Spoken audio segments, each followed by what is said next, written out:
guys, in this video I want to talk about some of the ideas that went into declaring independence from Great Britain. So last week we talked about the French and Indian War, and really the lasting effects of that war is ultimately what will start to cause the split between the colonies and Great Britain. Give me just a second.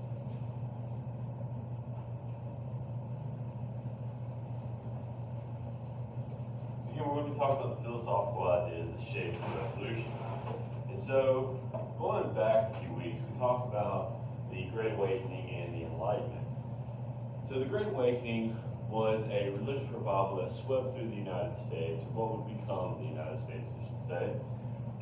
And so the Great Awakening focused more on an emotional and personal connection with God, that you didn't have to necessarily go through a priest in order to communicate with God or to speak to God, and that you should interpret the Bible for yourself.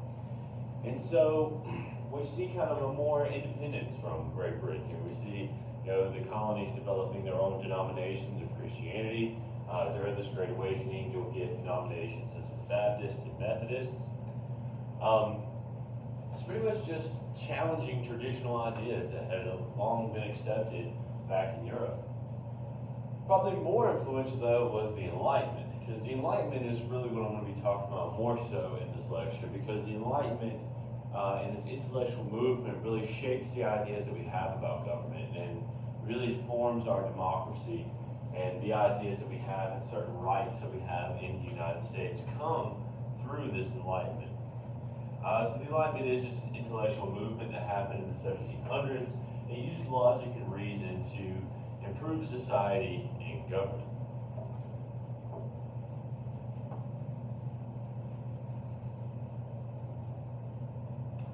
And so I'm going to have some quotes from philosophers from the Enlightenment era.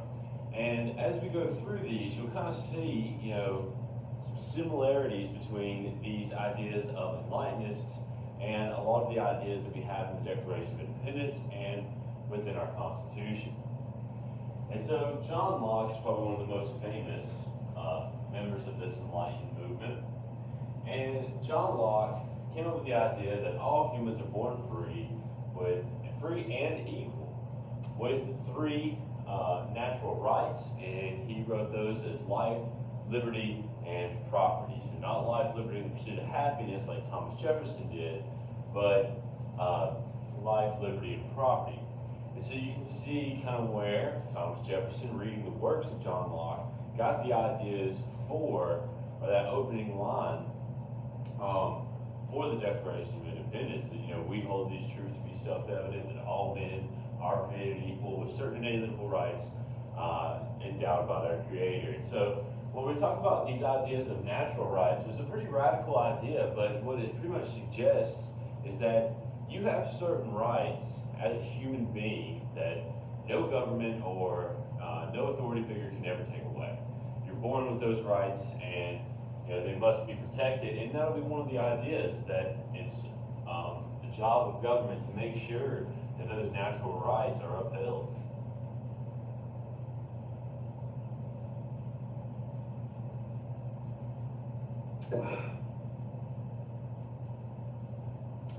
So we have also Voltaire, who was a French Enlightenist, and he said a man's right to freedom of religion and speech must be protected. Sounds pretty familiar to some of the amendments within the Bill of Rights that date back to civics, particularly the First Amendment. And so when they decided to protect those rights in the Constitution, you can see that they were reading the ideas of people like Voltaire, that you should have the freedom of speech, and you should have the freedom to practice whatever religion that you would like. And one of the quotes from Voltaire that I think rings true when we see the political division within our country today, but Voltaire had said, "I may not agree with a single thing or a thing that you say, but I will defend to the death your right to say it." So pretty much, again, abiding by the freedom of speech. Even though I don't agree maybe with your point of view, I will agree that you have the right to say it. You have the right to make your point, state your case. We have Montesquieu. I probably didn't pronounce that right. Not very good on my French, but power should not be held by one man alone, but should be separated among several branches. Power should check power. Again, thinking back to civics, the system of checks and balances that we have within our government. The three branches of government that keep checks of power on the other branches to make sure that not one part of the government becomes too powerful. I forget, I'm blanking on how to pronounce his name. I think it's Rossiu, something like that. But regardless, he came up with a pretty radical idea that man is born free and everywhere he is in chains, and the sovereignty of the people is essential to the creation of a just government. So people should have the right to criticize their government. They should have the right to question their government, and make sure that that their government is not corrupt. You must be an active citizen within that government.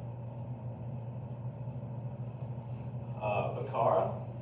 So, just because you have been accused of a crime does not mean you should be treated or shouldn't be treated humanely. Torture should never be used, and you should have a speedy trial, and your punishment should fit the crime.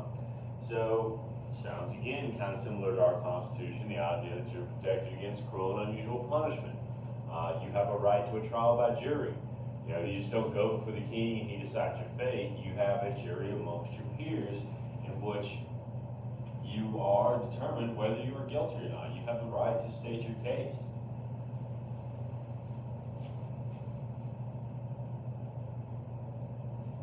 Wollstonecraft. All men are born free. How is it that all women are born slaves? So through this enlightenment, there's also a questioning of gender roles. Why aren't women allowed to participate in politics? Why are they not allowed to vote?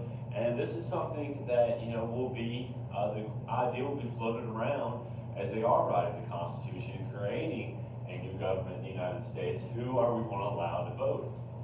And unfortunately, they don't extend that right to too many people. But we'll talk more about that in the coming weeks.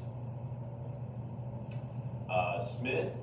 If humans freely follow their own self-interest, government will be guided by an invisible hand. So he promotes this idea of laissez-faire. You'll learn more about that in America too, with laissez-faire capitalism, but pretty much it's the idea of free market, that people are inherently good, they will do the right thing, and that the government does not need to control the free market. People should be allowed to trade and start their own business without any sort of government interference. We don't have a laissez-faire system in the United States, by the way. So if anybody kind of promotes free market capitalism, we don't have that in the United States. We haven't had it for over 100 years. And so now we're going to get kind of more into the actual things that lead to this separation between the colonies and Great Britain.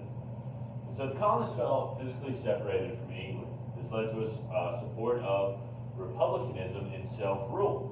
So if you even think back to the Mayflower Compact that you guys read, when they signed that, they were setting up an idea of self-government and a democratic government. Everybody had to agree that these were the laws and these were the ideas and principles that they were going to abide by. So setting up a democratic government. And the colonists were fairly used to this. They were used to electing their own leaders here in the colonies, running their own governments, collecting their own taxes, and they pretty much benefited from not having that heavy hand or having England kind of watching over them so much, because England was dealing with its own issues when the colonies were kind of first being formed. So they really paid much attention.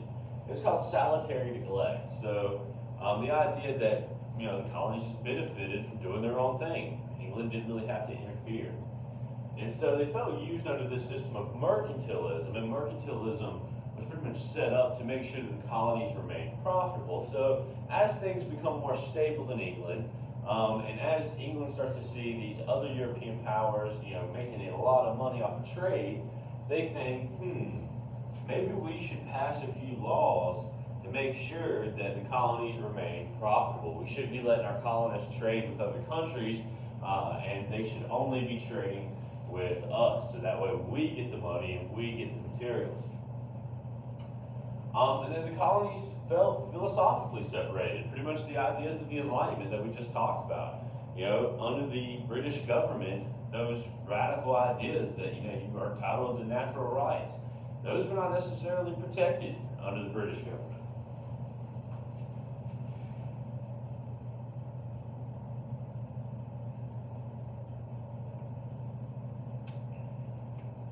And as with most conflicts, you can follow the money. So, again, I'm not going to go over mercantilism, but the Navigation Acts are pretty much set up to enforce the idea of mercantilism, that all goods would be shipped on British ships, that the colonists could only trade with Great Britain. I already went over salutary neglect, but again, we have something, writs of assistance, and something that you're protected against in our Constitution. And under writs of assistance, and this really upsets colonists, but under writs of assistance, to make sure that the colonists still weren't trading with, say, like the Dutch or the French, especially when they start boycotting British goods and say, the colonists say, we're not going to buy any of your British stuff, or we're going to make it here. Britain gets pretty upset, and they send customs officers and actual military troops into people's houses. And you can kind of see a painting of it here. You see these officers searching through this family stuff. And under writs of assistance, if you were suspected of having any smuggled goods or any goods that were not British goods, the army, the military could come into your house, barge into your house. And if they found some illegal goods, then you would be charged with that. And so today, under our Constitution, one of the reasons the Founding Fathers put it in the Constitution with the Fourth Amendment is you are protected against these unlawful searches and seizures. A officer cannot just walk straight up into your house. They have to have a warrant. They have to go before a judge, say what their cause is. They can't just barge up in there. And the colonists had experienced this under the British, and that's why they wrote that in the Constitution. And so I'm not going to go through every single act here. You guys will read more about these, but I'm going to go over kind of the main ones. So the Navigation Act was that first attempt by Great Britain to control trade in the colonies. Then we have the Molasses Act, which taxed molasses that was mainly used to make rum in the colonies. But what we see with the Molasses Act is the colonists, when Britain tries to enforce these taxes, just turn to smuggling goods. There's not enough British officers to search every single ship or to search every colonial home. So most colonists just say, well, I'm not going to pay the tax, I'm just going to smuggle some goods in from the Dutch or the French or even the Spanish. We have the Proclamation of 1763, which you guys have read about, and that's that line that was drawn along the Appalachian Mountains telling settlers not to go west. The reason Great Britain does this is because the French and Indian War is over, the Treaty of Paris has been signed, and they are tired of fighting with Native Americans on the frontier. It's very expensive. And because of that, they draw that line telling colonists, don't go any further west because we don't want to have to keep fighting Native Americans. Colonists, as with many of these acts, just ignore it. They still move west, still causing conflict with Native Americans, which upsets the British. It's like, I've drawn this line here, I've told you not to cross it, and you're deliberately crossing it. You're not paying attention to any of our laws. The Sugar Act, which taxed sugar, which, as you guys probably know from the Khan Academy videos, sugar was the most valuable crop. It was called white gold. It was so valuable around the world. And so they tried to tax that again, just turned to French sugar. The Stamp Act, probably the worst one on Britain's part, because this is really what starts to gain momentum in the colonies to start putting up a resistance to the British government. And so the Stamp Act made it where if you had any printed document, anything that was pretty much on paper, you had to get a government tax stamp on any printed material. And so this upsets people that write newspapers, people that have sway over public opinion.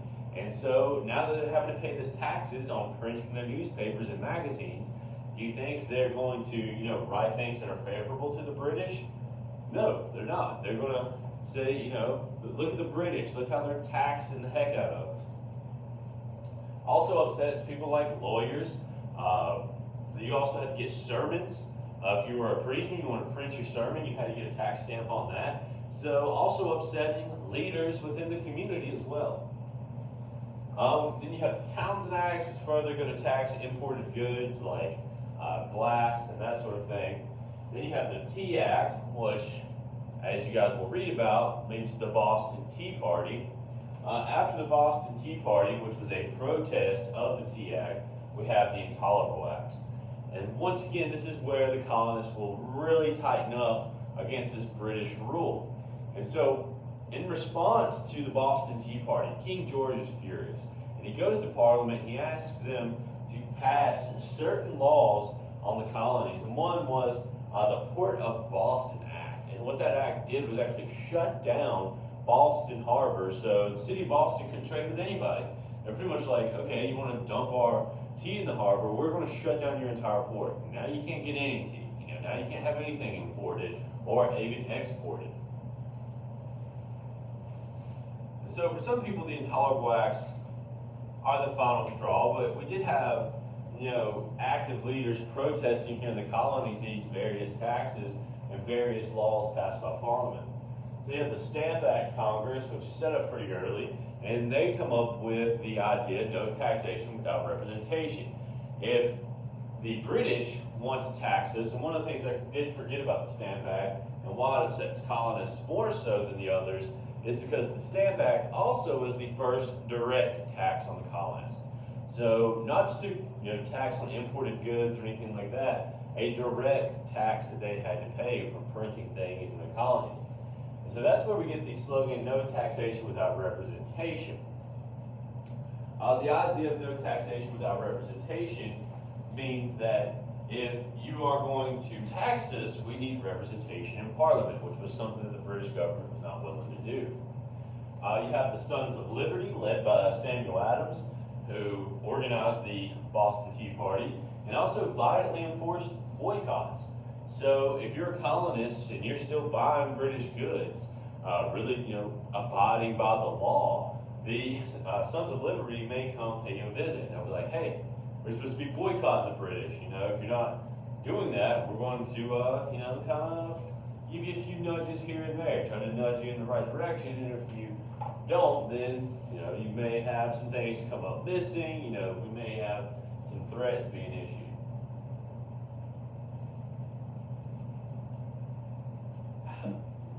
Also, the Daughters of Liberty, which was organized by women to make homemade goods, again in protest and boycotting of British goods.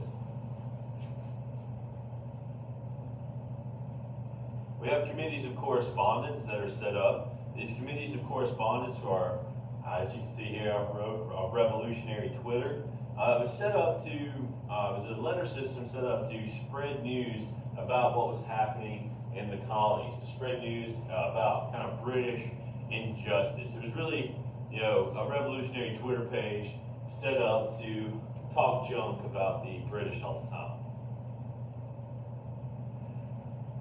And so if you guys were in class, I'd ask you to kind of analyze this image. But this is the Boston Massacre. Again, we keep seeing these bumps in the road between the colonists and the British that ultimately finally pushed the colonists to actually declaring independence. So with the Boston Massacre, what you have is British troops have been stationed in Boston. And one of the major things that the colonists are upset about after the French and Indian War is that you have a lot of British troops that were left in the colonies.